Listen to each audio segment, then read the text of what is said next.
The luminous rings of Rithia cast pale shadows across Elder Ton's worried face as he walked slowly toward the great meeting hall. The air smelled sweet, like the silver flowers that bloomed year-round in their world. This might be one of the last times he would smell them.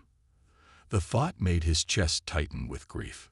The crystal towers of the capital city caught the light of their dying sun, breaking it into countless colors that danced across the polished stone pathways. For 8,000 years, the Rithians had built their civilization in harmony with their world. They had created art that moved viewers to tears, music that could heal the mind, and philosophy that brought peace to troubled souls. Yet none of these achievements would save them now. Elder Ton paused at the entrance to the council chamber. Inside waited the other 6 members of the Council of 7, the oldest and wisest leaders of Rithia. He straightened his silver robes and touched the wisdom stone at his neck for strength. "You seem troubled, Elder," said a soft voice behind him. Ton turned to see Counselor Yun, the youngest member of the 7. At just 200 years old, Yun had earned her place through her brilliant mind and kind heart rather than age alone. "How could I not be troubled?" Ton replied. "The fate of our entire world rests on today's decision." Yun nodded, her clear blue skin reflecting the light. "Then we should not keep the others waiting." Inside, the remaining 5 council members sat in a circle. Counselor Jin, keeper of history, nodded to them as they entered. Counselor Ba, master of sciences, studied data on a thin crystal screen. Counselor's son, One, and he sat in silence, their faces showing the same worry that Ton felt. "Let us begin," Ton said, taking his place at the head of the circle. The room darkened, and a glowing image of their star appeared above them. "The data from our observatories confirms what we feared. Our sun's core has become unstable. The changes are happening faster than we predicted." Counselor Ba stood up. "I have run the calculations 7 different ways," he said, his voice steady despite the terrible news he delivered. "Within 3 cycles, our world will be consumed by solar flares. Nothing on the surface will survive. And our underground shelters?" asked Counselor Sun. "They would protect us from the initial flares, but the radiation would make the planet uninhabitable," Ba answered. "We would be merely extending our suffering." The silence that followed felt heavy. 8 billion Rithians faced extinction. Their 15,000 years of civilization would end. "There must be a solution," Counselor One said finally. "We have always found a way." Counselor Yun stepped into the center of the circle. "We have sent envoys to all major galactic powers," she said. "The Vortic Coalition possesses the technology to transport our entire population to suitable colony worlds. Their ships could evacuate everyone within 2 cycles." A small flicker of hope passed through the room. "And their response?"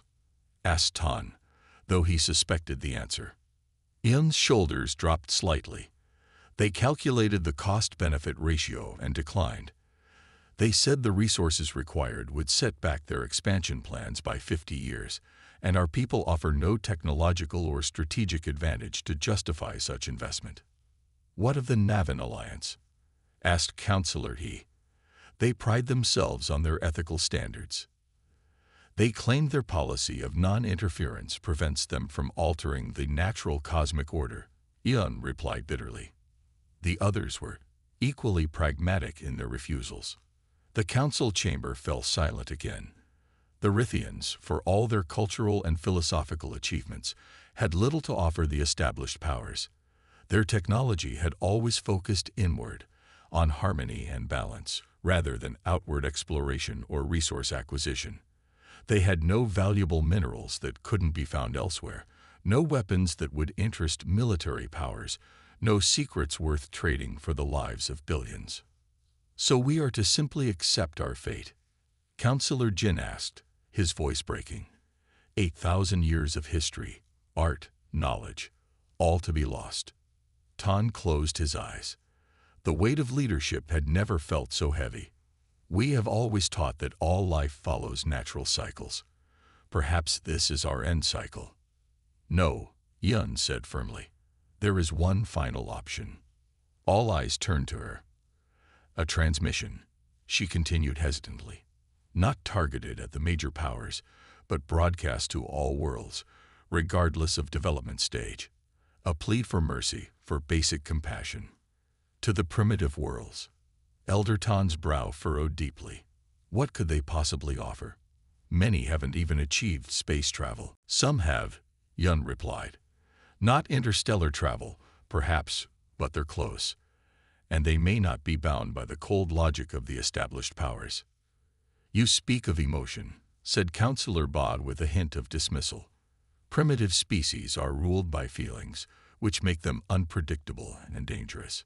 Yes, Yun agreed. Unpredictable enough to help strangers without calculating the profit. The council debated for hours. Some argued it would waste precious time. Others feared drawing attention from dangerous young species. But as their star burned ever more unstably in the sky above them, desperation won out. Very well, Ton finally decided. Prepare the message. Make it simple enough for developing translation systems to understand. For 3 days, the finest minds on Rithia crafted a message of desperate need. They included basic star charts, information about their world and people, and a simple plea: help us survive. And so the message was sent, a desperate cry echoing across the stars, traveling at light speed in all directions. Most civilizations that received it dismissed it immediately. Some never detected it at all. A few noted it as an interesting cultural artifact before returning to their own concerns. But on a blue planet at the edge of an unremarkable spiral arm, a young woman named Narration sat bolt upright in her chair at the Deep Space Listening Project. Her eyes widened as the strange patterns resolved into meaning through the translation program she had been developing. Professor Kim, she called out, her voice shaking with excitement. You need to see this. The aging professor hurried over, adjusting his glasses as he leaned toward the screen. It's a distress call, Nari explained, her hands trembling. From another world. They're asking for help. Professor Kim stared at the message, then at the star map it contained. If this is real. It's real, Nari insisted. And according to these coordinates, they don't have much time. Within an hour, the message had been passed to government officials. Within a day, it reached the United Earth Space Agency. And within a week, humanity, a species that had only recently taken its first tentative steps into space, faced the greatest moral question in its history. Would they answer the call? 8 months in space had changed Captain Ja Park. Her once short black hair now touched her shoulders. Lines had formed around her eyes from the stress. But as she stood on the bridge of the ESV horizon, watching the blue-green planet grow larger on the main screen, her eyes shone with wonder. Final approach to Rithian orbit, announced Navigator Han, his fingers moving quickly across the control panel. The young man had lost weight during their journey, but his hands remained steady. Still can't believe we made it. Believe it, Ja replied, though her own amazement matched his. She touched the ship's wall gently, almost like thanking an old friend. The horizon wasn't pretty. Its hull showed patches where repairs had been made.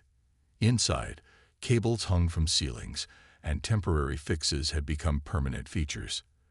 But it had carried them 17 light-years when no human had ever traveled more than to their own moon.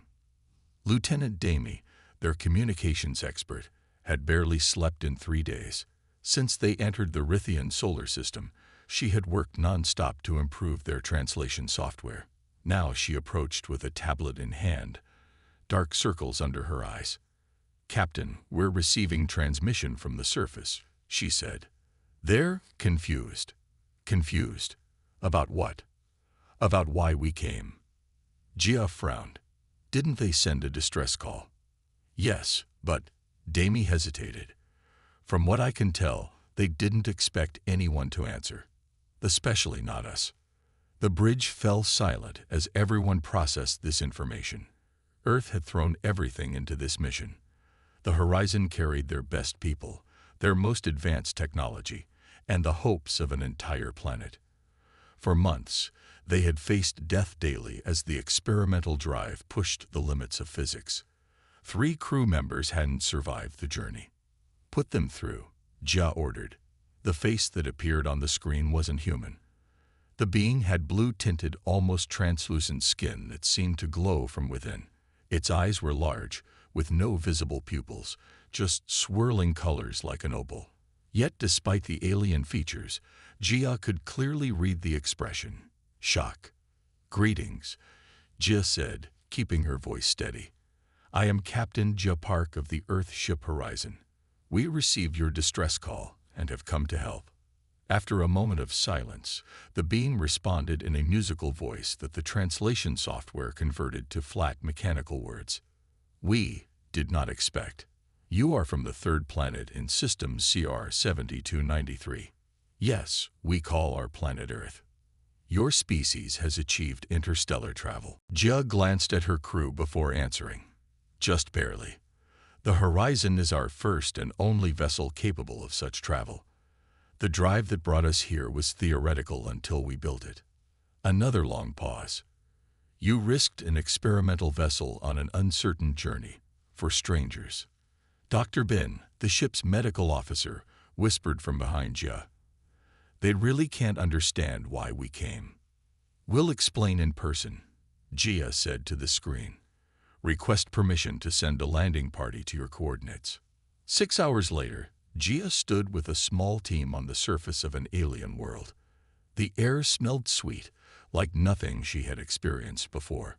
Crystal towers rose in the distance, catching the light of the Rithian sun and breaking it into rainbows. Trees with silver leaves swayed in the gentle breeze. Their small shuttle had landed in a wide plaza where a group of Rithians waited. Up close, their crystal-like nature was even more apparent. Their bodies seemed partly solid, partly light. They moved with fluid grace that made the humans appear clumsy by comparison. One Rithian stepped forward.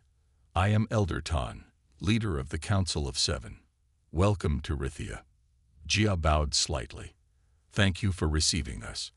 I am Captain Park, and these are key members of my crew." They were led through streets where curious Rithians watched from a distance. Many had come out to see the strange visitors, yet they maintained a respectful silence. Jia noticed how the buildings seemed to grow from the ground rather than being built upon it. Everything on Rithia appeared to exist in harmony. The council chamber was a dome of crystal that filtered the sunlight into soft, pleasant beams. 7 Rithians sat in a circle, with Elder Tan taking his place among them. The humans were offered seats facing the council. "For 8,000 years, we have observed the stars," Tan began. "We knew of other intelligent life, but contact was rare and brief. When our sun began to fail, we sent messages to the advanced worlds we knew existed." A younger Rithian that Jia would later learn was named Eon continued. "None answered. They deemed us unworthy of the resources needed to save us. So we sent one final message," Tan said. "A plea to any who might hear it. We did not expect an answer." "Yet you came," Eon added, her opal eyes fixed on Jia. "From a world we did not know had achieved space travel. You traveled 17 light-years because of our message." Elder Tan asked again, still struggling to understand. "Your civilization possesses interstellar capability, yet you risk your only vessel for strangers." Jia glanced at Diplomat Mun, who nodded encouragingly. "Where we come from, you don't ignore a cry for help. It's that simple." "But what do you gain from this arrangement?" "Gain?" Jia looked genuinely confused by the question. "We gain knowing we didn't let an entire species die when we could help. That's enough." The Rithians exchanged looks that even the translation software couldn't interpret. They spoke among themselves in tones too musical for the humans to follow. "Perhaps," Tan finally said, "we should explain our confusion. In our long history of observing other worlds, we noticed a pattern. As species advance technologically, they become more calculating. They measure all actions in terms of benefit versus cost. The more advanced the civilization," Yun added, "the less likely they are to act on emotional impulses like compassion." "So you're saying advanced civilizations aren't kind?" asked Dr. Bin. "They are efficient," Tan corrected. "They maximize their resources for their own benefit. It is logical." "Logical, maybe," Jia said, "but not human. This is why we are confused," Yun admitted. "Your technology suggests you should behave according to the pattern. Yet you came with no promise of reward." Diplomat Mun leaned forward. "Humans have a saying. The true measure of any society can be found in how it treats those who can offer nothing in return." A murmur passed through the council. One of the older Rithians spoke up. "Your journey here must have been dangerous." "We lost 3 crew members," Jia said quietly. "The drive failed twice. We nearly ran out of supplies." "Yet you continued," Tan observed. "Why?" Jia thought about Earth, about the global effort that had made their mission possible. Nations that had once been enemies worked together. Resources were diverted from comfort to necessity. Millions had watched as the Horizon launched, carrying humanity's best hope of saving an alien world. "Because it was right," she answered simply. "And because helping others is part of who we are." As the meeting continued, Jia noticed a change in the Rithians' posture. The confusion remained, but something else was growing. Hope. 3 days after landing on Rithia, the humans set up a working space in a large crystal building near the council tower. They called it the Operations Center, though it was really just a room filled with human computers and Rithian data screens. Maps of the planet hung on walls.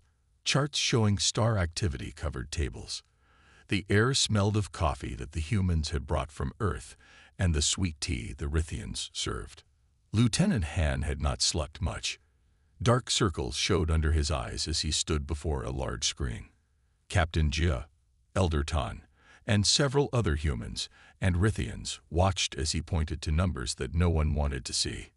"Even with our ship and the 5 additional vessels Earth is sending, we can only transport about 8% of the population before the star becomes critical," Han said.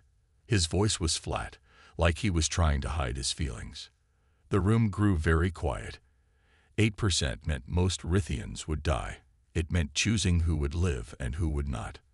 Elder Tan's crystalline face caught the light as he nodded slowly. "Then it is as the Vortic and others concluded. The effort is not logically sustainable." The elder's voice carried no anger, only sad acceptance. The Rithians had lived for thousands of years believing in balance and natural cycles. Perhaps this was simply their end. "With respect, Elder," Jia said, stepping forward, "we didn't travel all this way to accept defeat so easily." The humans in the room straightened their backs. Something in their captain's voice had changed. It wasn't just determination. It was the sound of someone who had found a new path. Diplomatic Officer Mun moved to stand beside Jia. He was older than most of the crew, with gray at his temples and eyes that had seen much of human history.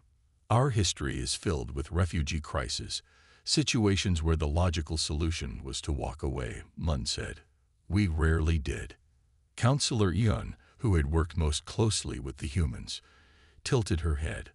"What do you propose?" Jia nodded to Engineer Quan, who brought up new images on the screen. They showed Rithian ships, small vessels that could reach orbit but not travel between stars. "Your people have space-capable vessels, but limited range," Mun continued. "We can modify them with our FTL principles, not elegant, but functional." Quan, a small woman with quick hands, pointed to specific parts of the Rithian ships. "Your crystal technology is actually compatible with our drive systems. We can make them work together. But even with modified ships, there aren't enough," pointed out Counselor Ba. "That's why we establish waypoints," Jia explained. "Floating harbors in space where refugees can transfer to Earth vessels." On the screen, an animation showed small Rithian ships flying to large platforms in space. There, people would move to bigger Earth ships that would carry them to safety. "Like a relay," Mun added. "Your ships don't need to make the full journey. They only need to reach the waypoints, then return for more people." The Rithians stared at the plans. For a moment, no one spoke. Your planet would accept millions of our kind? Elder Ton finally asked. His voice held disbelief. Jia hesitated before answering. Not without challenges, she admitted. But yes, we've already begun preparations. How? Asked Ian. Why would your people agree to this? Engineer Quan smiled slightly. The same reason we came in the first place. It's the right thing to do. We identified 3 regions on Earth with compatible environments. Mun explained. Construction of temporary cities began the day after we confirmed your message was real. The Rithians exchanged looks of wonder. Their entire understanding of advanced civilizations was being challenged. Unknown to both the humans and Rithians, high above the planet, invisible ships watched. The Vortic Coalition, the Navin Alliance, and other advanced species had positioned observation vessels in the system. They had come expecting to document another failed species, a sad but necessary data point in their understanding of cosmic evolution. Instead, they watched with growing interest as humans demonstrated something they had calculated out of their own societies eons ago: compassion without benefit. Inside the lead Vortic ship, observer Zell studied the transmissions from the planet's surface. Fascinating, she noted to her companion. They continue to defy probability models. Observer Mav nodded. Their plan cannot succeed. The modifications they propose would require resources they don't have. Yet they proceed as if success is possible. Inefficient, Mav said. They will exhaust themselves for strangers. Zell's many eyes blinked in sequence. Perhaps, but I find myself curious about the outcome. Back on Rithia, the work had already begun. Humans taught Rithians how to modify their ships. Rithians shared knowledge of their crystal technology. Both species worked day and night. We'll need to train pilots, Han said as he worked on navigation systems. Your ships are different from ours. I can fly one, offered a young Rithian named Sue. Many of us can learn quickly. In another part of the operations center, Dr. Bin studied Rithian biology. Your physical needs are different from ours, but not incompatible with Earth environments, she told Counselor Yun. You need more light, less gravity. We're designing the settlement areas to account for this. Elder Ton watched all this activity with mixed feelings. You make the impossible seem possible, he said to Captain Jia as they stood away from the others. But the numbers remain the same. Most of my people will die. Jia looked at the elder directly. Every person we save is a victory, Elder Ton. But I promise you, we're not aiming for 8%.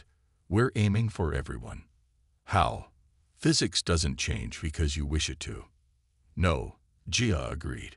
But what's possible does change when you refuse to give up. That evening, a message arrived from Earth. The 5 promised ships had departed earlier than scheduled. More were being built. Nations that had never cooperated were now working together. Lieutenant Daney brought the message to Jia, her face bright with excitement. Captain, they found a way to convert cargo vessels to passenger carriers. 20 more ships will be ready in 3 months. As this news spread through the operations center, a feeling grew that neither humans nor Rithians could name. It wasn't quite hope. It was too new, too fragile for that. But it was a belief that perhaps, just maybe, the impossible wasn't. In their hidden ships, the watching civilizations added this new data to their calculations. The probability of success increased slightly. Not enough to be logical. Not enough to make sense. But enough to keep watching. The great evacuation of Rithia had been going for 3 months. Every day, ships left the blue-green planet carrying hundreds of Rithians to safety. In orbit, 17 Earth vessels waited to take them on the long journey to their new home. The Earth ships were not beautiful. They had been built or converted quickly, with function winning over form. But to the Rithians, they were the most wonderful sight in the universe. Captain Jia Park stood in the control center they had built in orbit. Through the large window, she could see the planet below. Its beauty still took her breath away, even as she knew its time was ending.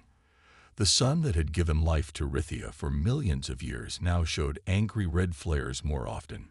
Each flare was stronger than the last. "Status report," Gia said to the room of busy workers. Lieutenant Han looked up from his station. "We've evacuated just over 1 million Rithians so far.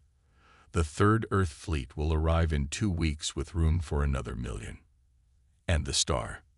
Engineer Kwan's face was serious as she pointed to a screen showing the sun.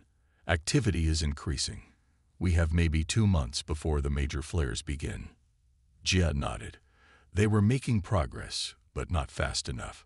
Still, they worked on. Earth had surprised everyone, including its own people, by committing everything to this rescue. Schools were being built for Rithian children.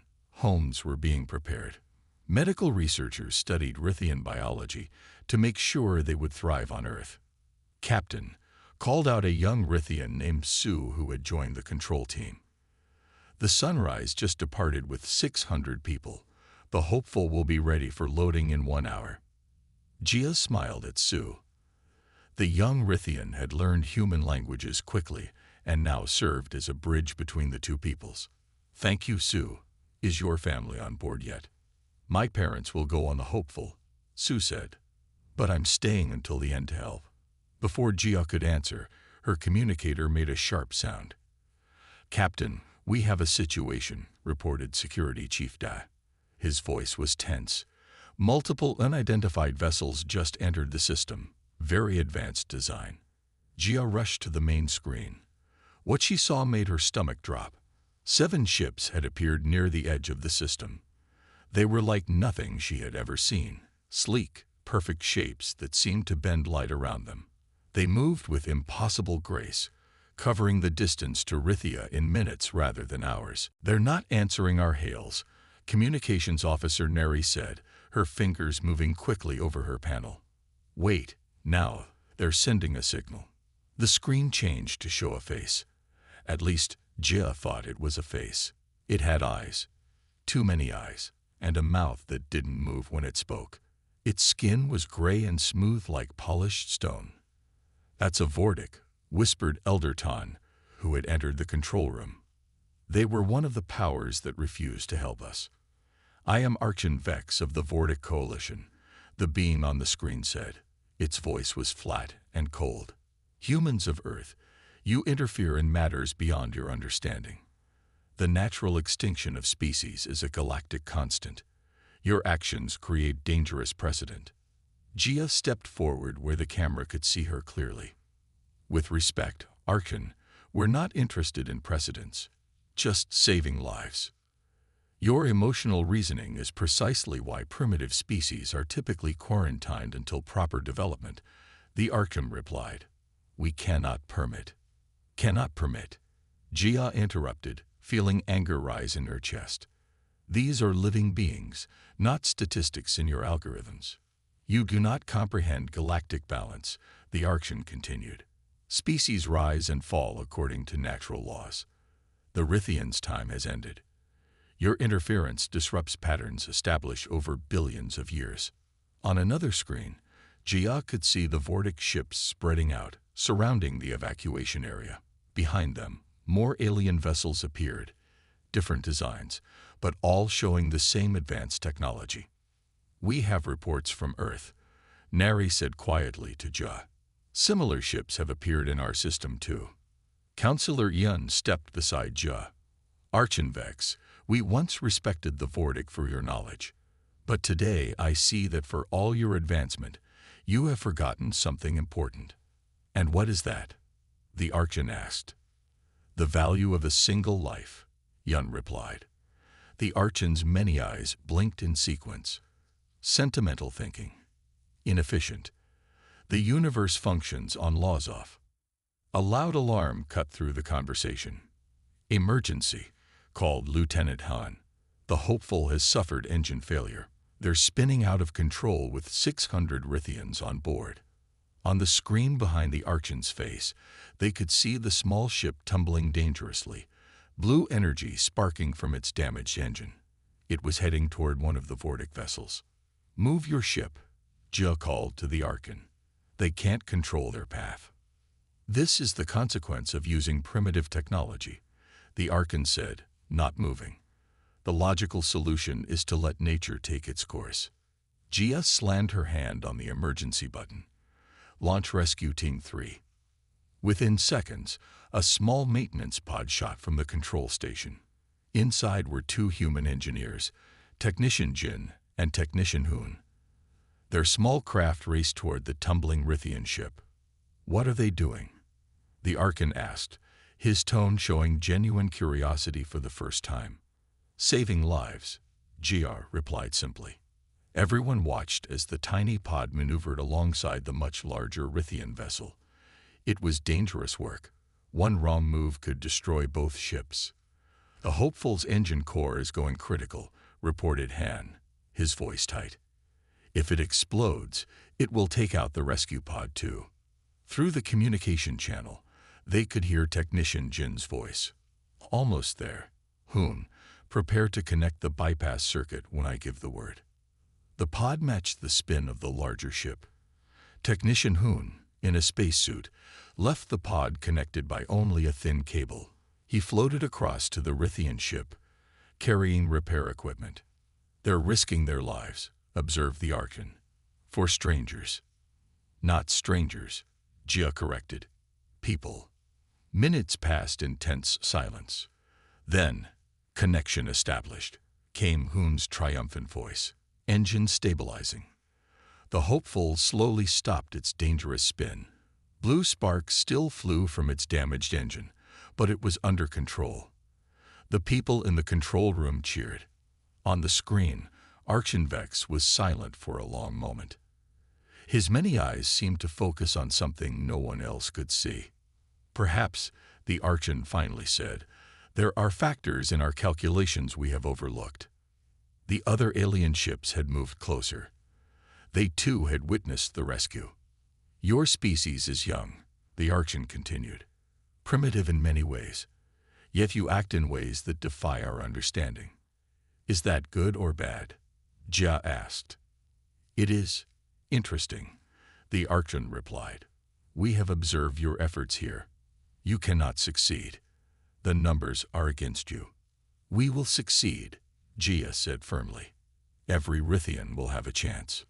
"Based on what evidence?" Gia gestured to the screens showing the ongoing evacuation, the Earth ships arriving, the Rithians and humans working together. "Based on what we've already done. When we started, everyone said saving even 8% was impossible.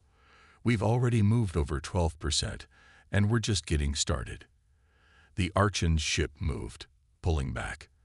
The others followed suit. "We will continue to observe," the Archon said. "This is an anomaly worth studying." As the alien ships retreated to a watching position, Gia turned to Elder Tan. "Were they going to stop us?" she asked. The Elder's crystalline face caught the light. "I think they were, but something changed their minds." Gia looked at the small rescue pod now guiding the Hopeful to safety. Sometimes the smallest actions make the biggest difference. The day the last Rithian left their home world, it rained. Not water rain, but a shower of light that fell from the sky in soft colors. Some said it was the dying star's way of saying goodbye. Others believed it was just another sign of the end. Either way, it was beautiful. Captain Jia Park stood on the bridge of the ESV Horizon, watching as the final transport ship rose from the surface. Her hair was streaked with gray now, though she was only 36 years old. The past year had changed her, changed them all. "That's the last one," reported Navigator Han. His young face had grown thinner, harder. "All Rithians are now off-planet." Gia nodded silently. They had done what everyone said was impossible. 8 billion Rithians had been evacuated from their dying world. The cost had been high. 27 human ships lost, 342 people dead. Earth had poured resources into the effort until some nations nearly collapsed. But they had succeeded. "Send the message to Earth," she said quietly. "Operation Mercy is complete." As the Horizon prepared to leave the Rithian system for the last time, Gia took one final look at the beautiful blue-green planet below. Soon, it would be gone, consumed by its own sun. But its people would live on. 6 months later, Gia walked through New Rithia, the largest of the Rithian settlements on Earth. Crystal towers rose among Earth's trees, catching the sunlight and breaking it into countless colors. Rithian children played alongside human children, teaching each other games from their worlds. "It's more beautiful than I imagined," said Counselor Yun, walking beside her. The Rithian's blue skin had adapted well to Earth's sunlight, taking on a slightly deeper hue. "Your people have built something wonderful here," Gia replied. They stopped at a small garden where Elder Tan sat on a bench, watching butterflies. The elder had aged rapidly during the evacuation, the stress taking its toll on his crystalline body. But his eyes still held the same wisdom. "Captain Park," he greeted her, "come to check on your refugees." Gia smiled. "Not refugees anymore, just neighbors." Tan nodded slowly. 8 billion neighbors. I still cannot believe you made room for us all." "It wasn't easy," Gia admitted. "There were protests at first, fear, but when the first Rithian children arrived, something changed. Compassion overcame fear," Yun said, "just as it did in space." The integration had not been perfect. Some humans still feared the newcomers. Some Rithians struggled to adapt to Earth's gravity and atmosphere. But for every problem, people on both sides worked to find solutions. Schools taught both Rithian and human history. Hospitals developed new treatments for both species. Farms grew food that both could eat. "You've been summoned to New York," Tan said to Jia. "The Galactic Council wants you to speak." Jia looked surprised. "Me? Why not a world leader?" "Because you answered the call," the elder said simply. The Galactic Council chamber in New York had been built in just 3 months. It was a blend of styles from a dozen worlds, crystal walls like Rithia's, stone columns from Earth, and elements from other civilizations that had, until recently, avoided contact with primitive worlds. Gia stood before representatives from 18 different species. Some looked almost human. Others were so alien she could barely tell which part was their face. But all watched her with the same intense interest. "The Rithian exodus changed us all," she began, her voice steady despite her nerves. "For humans, it pushed us to achievements we thought impossible. For the Rithians, it meant survival." She paused, looking at the diverse gathering. "But for the galaxy at large, it demonstrated something more profound, something many advanced civilizations had forgotten." A tall figure rose from the front row. It was Archon Vex of the Vortic Coalition, once their greatest critic, now a surprising ally. "Captain Park speaks truth," the Archon said, his many eyes blinking in sequence. "We had calculated compassion out of our societies long ago. We deemed it inefficient, a primitive evolutionary trait to be discarded as species advance." The Archon turned to face the other representatives. "We were wrong," he said simply. Murmurs spread through the chamber. For a Vortic to admit error was unprecedented. "Captain Park," the Archon continued, "showed us that compassion is not merely an evolutionary artifact to be discarded. It is, perhaps, the most advanced technology of all." "Technology?" asked a representative from a world called Narration. "Yes," the Archon replied. "It builds connections nothing else can. It solves problems pure logic cannot. We watched as humans achieved the mathematically impossible through this force we had dismissed." Gia had not expected this. The Vortic had been watching, yes, but their change of heart still surprised her. "The Rithians brought gifts to humanity," she said. "Their art has transformed our cities. Their medical knowledge has saved many lives. Their philosophy has given us new ways to think." She looked at Elder Tan, who sat among the Earth delegation. "But perhaps Earth has given something to the galaxy as well," she continued. "A reminder that mercy isn't weakness, that reaching out to the desperate isn't illogical, that the true measure of advancement isn't how much you know, but how much you care." After the council meeting, Gia found herself in a small garden overlooking the Hudson River. The sun was setting, painting the sky in colors that reminded her of Rithia. "Captain Park," called a voice behind her. It was a young Rithian named Sue, who had worked with her during the evacuation. Just Jia now, she corrected with a smile. I've retired from space travel. Not for long, I think, Sue said. The Council has approved the construction of a joint fleet, ships crewed by both humans and Rithians, with technology from multiple worlds. What for? Exploration, mainly, but also, Sue hesitated, also to listen for other calls like ours, other worlds that might need help. Jia felt something warm in her chest, the same feeling she had felt when Earth first received the Rithian distress call. They'd want you to lead it, Sue added. That night, Jia stood on the balcony of her small apartment, looking up at the stars. Somewhere out there, other civilizations were rethinking their old ways. Species that had once calculated the worth of a life were learning to see beyond numbers. Worlds that had existed in isolation were reaching out to others. All because humans had done what came naturally to them. They answered a cry for help. A message chimed on her communication device. It was from a ship at the edge of the solar system, a Vortic science vessel preparing to leave. When we first encountered your species, the message read, "We thought you primitive for valuing emotion over logic. Now we understand that this is not primitive at all. It is perhaps the most advanced state of being." When the call for mercy echoed across the stars, only humans answered.